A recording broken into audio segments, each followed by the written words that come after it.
जय गुरुदेव। एक गांव के पड़ाव पर गांव की औरतें आईं, प्रेमियों के लिए रोटी बनाकर लाई थीं। उनमें से कुछ औरतों ने बाबा जी को जब देखा तो कहा कि ये तो वही बाबा है जो सांझ के आए के कह रहे कि तुम लोग एक एक रोटी लाना। स्वामी जी महाराज ने कहा कि अभी तो मैं जीवों को जगाने का काम कर रहा हूँ। 15 दिन में कर्नाटक में समय दूंगा। वह मेरी भाषा सब लोग समझते हैं। उसके बाद मौसम ठीक रहा तो उत्तर प्रदेश के जो ज़िले बच गए हैं वहाँ भी अपना कार्यक्रम करूँगा। लखनऊ में इसका समापन हो रहा है। उत्तर प्रदेश तथा उत्तरांचल में आध्यात्मिक जन जागरण व जीवात्माओं के कल्याण के लिए चौथा काफिला 30 सितंबर 2003 को मथुरा से बाबा जय गुरुदेव जी ने निकाला, जिसका समापन 29 अक्टूबर 2003 में हरहुआ वाराणसी में हुआ। स्वामी जी ने अपने संदेश में कहा कि दुनिया के काम कभी कम नहीं होंगे, इसलिए जितना ज़रूरी है उतना काम करो, बाकी अपना काम करो। अपना काम यही है कि अपनी जीवात्मा के लिए कुछ करो। तुमने नहीं पढ़ा किताबों में कि तुम अकेले आए और अकेले चले जाओगे। जैसे अज्ञान में आए वैसे ही अज्ञान में चले जाओगे। वैसे ही वह आवाज़ देगा कि चलो हम लेने आ गए तो फौरन बुद्धि पागल हो जाएगी। देखना सुनना सब कुछ बंद हो जाएगा, सब ज्ञान खत्म हो जाएगा। सच तो ये है कि विश्वास तुमको किसी का भी नहीं है, केवल कहते भर हो कि हम देवी देवता मानते हैं।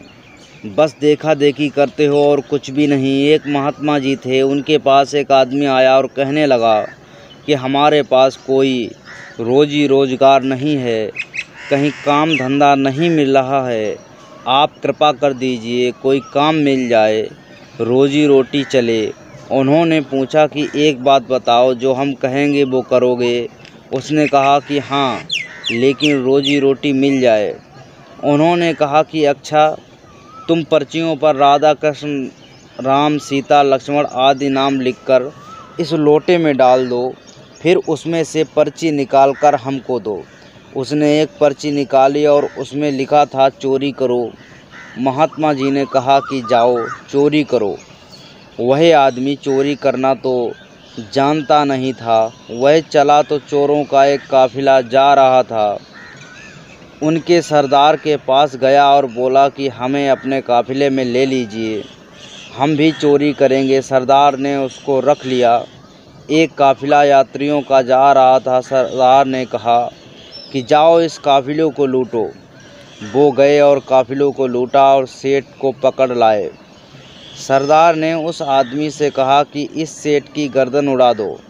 वह मन में सोचने लगा कि यह सरदार ऐसे कितने बेगुनाहों की गर्दन उड़ाए होगा और भी न जाने कितनों को मरवाएगा, क्यों ना इसी का गर्दन उड़ा दी जाए।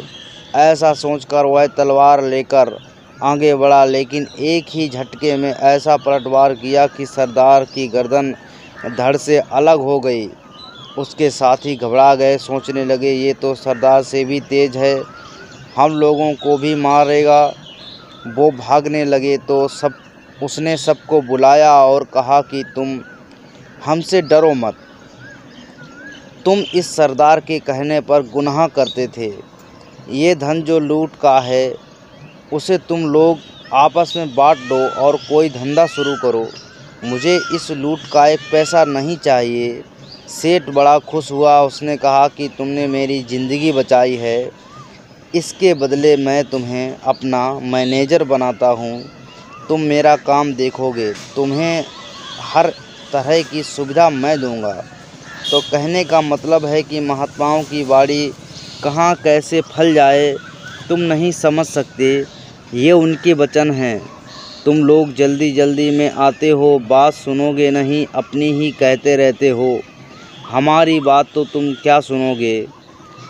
तो मेहनत मशक्क़त की कमाई खाओ। उस आदमी ने लूट का पैसा नहीं लिया।